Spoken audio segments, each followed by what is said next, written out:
I got hired on a Monday, 1987. I was a failed athlete. I had always planned on playing in the NFL. Yep.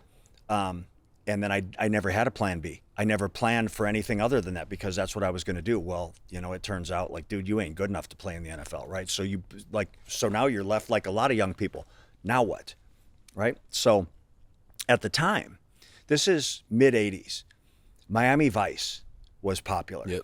And as an audience, we had never seen a cop show like that. Right. We had seen all the procedurals, detectives responding reactively to crime scenes, doing interviews, patrolmen, right? And then all of a sudden, Sonny Crockett shows up on the scene and Playing he's the like, role.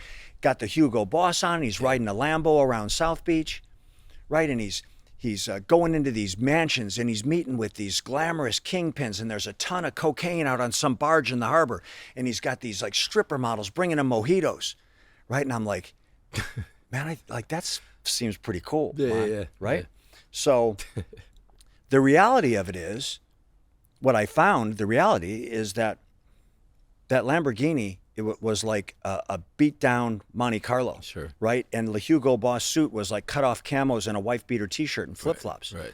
The kingpin that Sonny Crockett was dealing with was some like broke dick dude who didn't have two nickels to rub together, that was sitting at the end of the bar with his plumber's crack hanging out. Right? The ton of cocaine. It was an 8-ball that was so stepped on with baby laxative you'd shit before you'd get high off of it, right? And then the stripper models that like you see on TV that are like running with these cats, they're like straight skanks with like 3 teeth in their head and tits like sweat socks with rocks in the toes. And so when I experienced it, and it was so much different than what Hollywood had sold me on. Sure. I fucking loved it. Every day, man. Every day I loved it. It wasn't glamorous.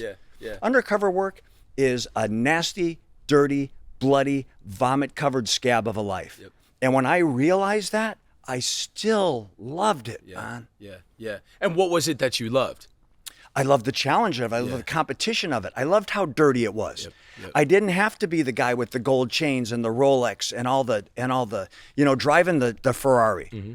Like I didn't care. I'd show up like on a bicycle for deals. Ride a bike, because that's how some of those cats roll. How early in the career was that first event where you got wounded?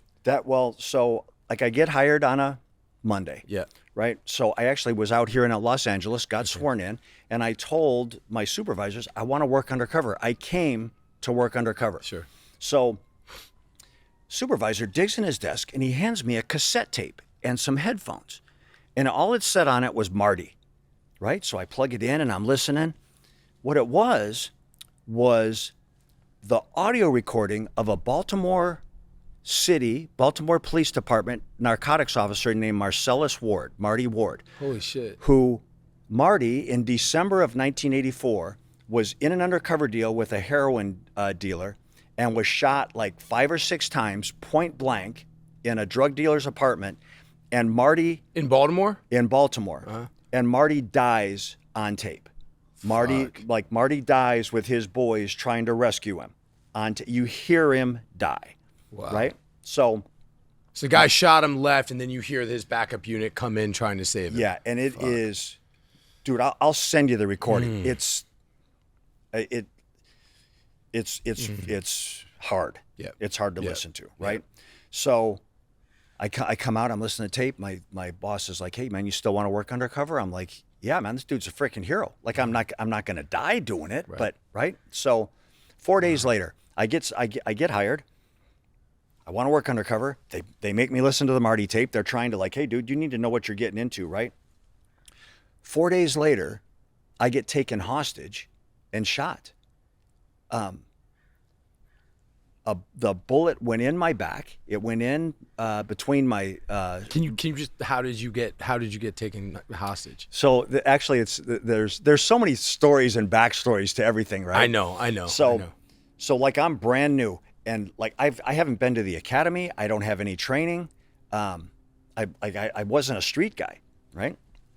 So I'm like on the outer tertiary, like most distant perimeter of this arrest operation. Sure. The suspect shows up. He shows up on a motorcycle, gets off his motorcycle, parks in front of his house, starts walking in. boom, boom, boom, all the units, all the surveillance units start swooping in on him to make the arrest. Sure. Well, he takes off. He takes off running. And so I'm in so far in the distance, like I'm supposed to just be staying out of the work. Right. I see the cat running. Well, I start running. Right. So, like, I wasn't fast enough to play in the NFL. Right. I was slow for the NFL. D1 wide but receiver. I was freaking yeah. I was Usain Bolt in Copland, right? So I start, like, I'm passing dudes and chasing. We're running through the neighborhood, and he's serpentining and zigzagging. And I lose the dude. He vanishes. He knows where he's at. I don't know where he's at. Yeah.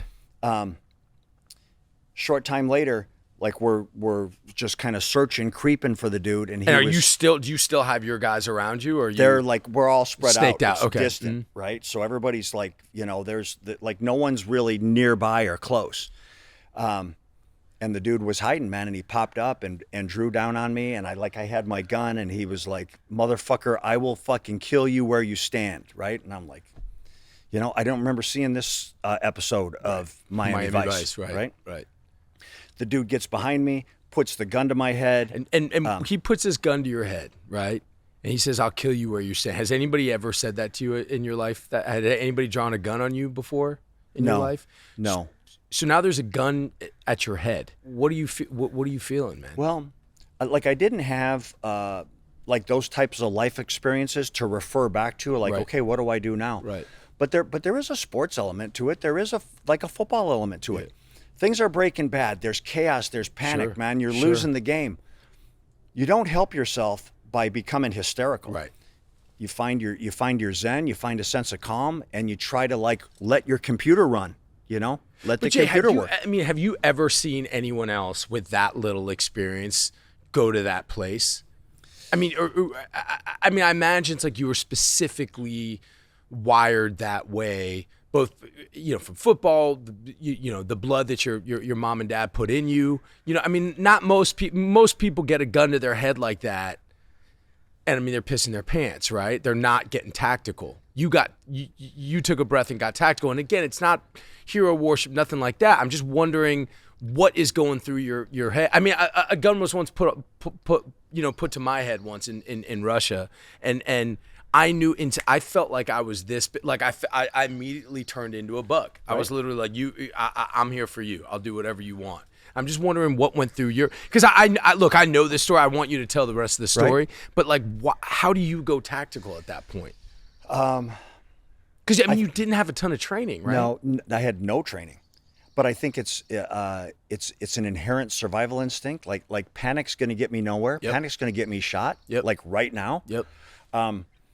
In any kind of situation, like those life and death situations, if you're talking, if you're communicating, you're alive. You're still in the game. Yep. Just keep moving. Right. Keep thinking. Keep planning. Okay. So what happens next? So, the dude has got the gun to my head, and I talked about this old, like I thought I was coming on the job to this Lamborghini, right? Like this old Monte Carlo, right? That we used to show up there. He stuffs me in the front seat of the Monte Carlo. He gets behind me, and he's got the gun to my head.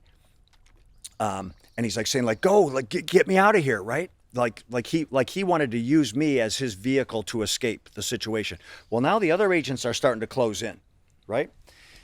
So I'm thinking, like, you know what, man? This probably has got a bad ending, but, like, I'm not going to drive this dude away from here with all these other agents, all these other armed agents. I'm not going to drive this dude away from here and have him kick me out and execute me in the ditch 20 miles down the road. You knew that was what was coming, right? I was like, if this is going down, it's going down now. And were you playing the audio, I mean, in your head? I mean, did you go back to the Baltimore undercover agent? Yeah, absolutely, right? I'd only heard that tape a couple days before, right? So it was like that story was super fresh in my mind. Yeah. And Marty's demise and right? Mm. So I'm sitting there, and I'm sitting behind the wheel, and I see a telephone pole like 30 yards up in front.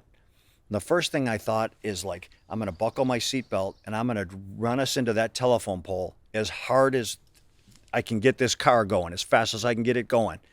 And that's going to at least give me a chance, right? So I'm going to buckle my seatbelt, and the keys are in the ignition of the car. And I'm like, okay, plan B, man. I pulled the keys out and I dropped them to the floorboard. And he's screaming at me like, let's go, let's go, let's, you know, he's messed up. Sure.